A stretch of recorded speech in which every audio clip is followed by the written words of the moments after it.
In this tutorial, I'm going to show you how to model a lid for the Heirloom box project.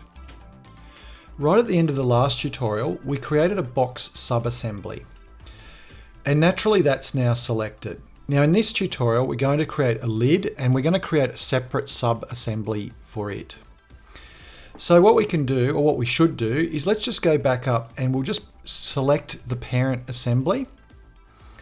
And then we're going to start a new sketch. Now we'll sketch off the top plane, but this is where having this sub-assembly is useful. That's getting in our way now, so we can turn all of that off with one simple click. Top plane. New, so we're in our new sketch. We want to create a center point rectangle. We'll come out from the middle. Now I'm going to use the parameters that we already set up, but with some modifications. So in this case, what I want to do is I want to make my lid slightly bigger than my box. So I've just decided that I want to see what it looks like if I have it so that my lid overhangs the body of the box by 5mm. So you can see that the width is highlighted there. So I'm just going to type overall and select the overall width parameter, but I'm going to go plus 10.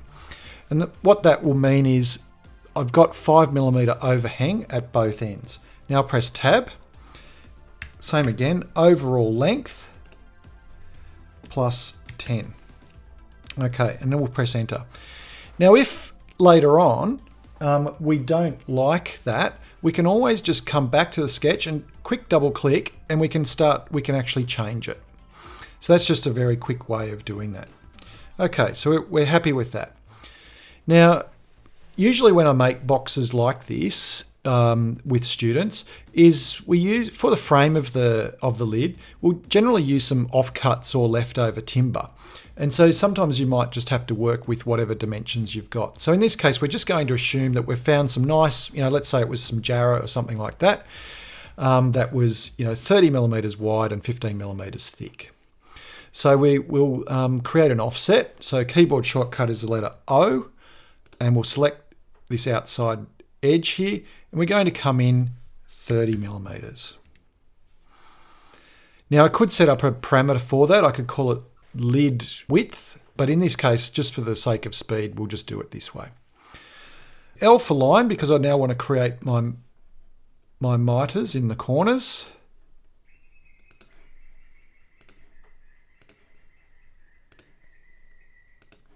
So I've got that.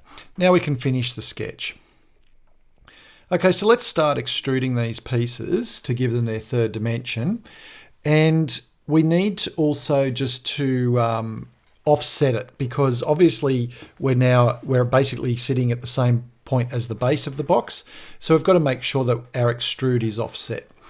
So I'll demonstrate the first one, but I'll go through the rest of it fairly quickly because it's the same process as how we made the box. Okay, so we'll select that surface. I said before that the thickness was 15mm, so we've got that. But what we need to do is we need to offset it, and the amount of the offset, we've got a parameter in there already for that, is the overall height. Just means that, if we change the overall height, it will relocate this without us having to redraw it later on. And we want to make the operation a new component. And then OK. So there we go. So we'll call that lid end. So we've now got that. Now our sketch has disappeared again, but here we go. We'll get it back again. Now I'll just go through and complete that process.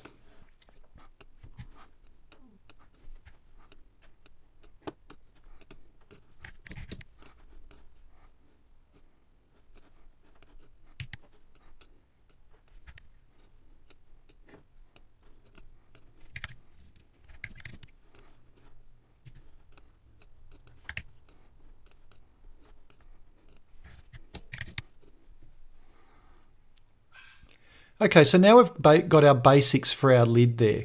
Now, with a material like this, a really good exercise to do with students in the classroom is maybe they could do some sort of edge treatment on the lid. So for example, a good planing exercise, and before they cut the miters, is maybe they could plane a chamfer on the inside edge. So I'm just going to show you how you can model that here in Fusion. So we can modify, we can chamfer. Now generally it will default to an equal distance, but I'm going to set a 2 distance. Then what I'll do is I'm just going to select these inside edges, and I'm going to select this one. I'm going to go back 10 millimeters. Well, it's defaulted to that. And then I'll select this one, and we're just going to go down 5 millimeters. And okay. So you can see we've got a nice chamfer in there.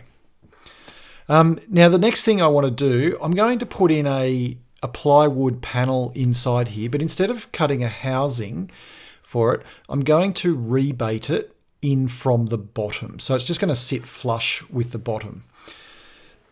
I'm just going to turn these off for now, and we'll go back down to our sketch. So we'll select our sketch and we'll edit it. And as before, I'm going to create a rebate that's about 3 millimeters thick and 5 millimeters deep into the material. And unfortunately, because this has already been offset, I can't offset back off it. So I'm going to have to go this way. So O for offset, and I'll select these outer lines here, and we'll come in, and what I basically, as I said, I want that to be set in 5 millimeters. So I'm just going to make that 25, because obviously with the width, 30 minus 25 equals 5. So we've got that in there now. Let's go back, and we're going to create the cut. So we'll finish that sketch. We're going to select our extrude. We'll select what we want to cut. So I've got that. The distance is going to be 3 millimeters. So you can see that down there. We want to cut it. It gives us the warning. So we want to turn our lid back on, but remember it's up here. So again, we've got to offset this again. So we'll go offset and overall height, and you can see it's sitting in there in exactly the right spot, and we go okay. Now if I orbit around, we can see that it's actually cut that housing out there. Sorry, not housing, that's a rebate. So we'll go back there. So then finally what we will do, I'm just going to turn this back off again, is we need to create the part that goes in there. So to create this, all we've got to do is extrude, select everything, including what we cut. The distance is 3. We've got to change it to new component, and we need to offset as well, same as we did before. And it's overall height. There we go. New component. Okay.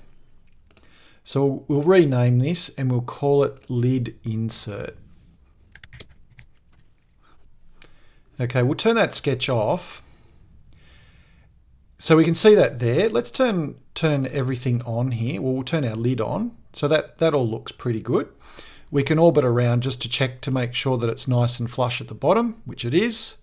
So everything's looking quite good there, exactly as we want it. Now, like we did at the end of the last tutorial, let's create a sub-assembly for this. So we'll go new component, and we'll create it, and we will call it lid assembly. And then we'll select our first component, press our shift key, select our last, so it's selected them all, and then move it all into lid assembly. And you can see it's all looking very neat and tidy now. So it just makes it easy for us. Now you'll see how I've turned the box on, but it's kind of looks a bit ghostly. That's because our lid assembly is the active component. Again, we can just go up here and make our Heirloom box the active component. Now, this is where we can orbit around and have a look. And so, for example, I might look at that now and say, well, that 5mm overhang doesn't look very good. I might want to change that. So I could actually just go back into my second sketch and change that very quickly and easily. In the next tutorial, I'm going to show you how to create reinforcing feathers or splines for the Heirloom box project.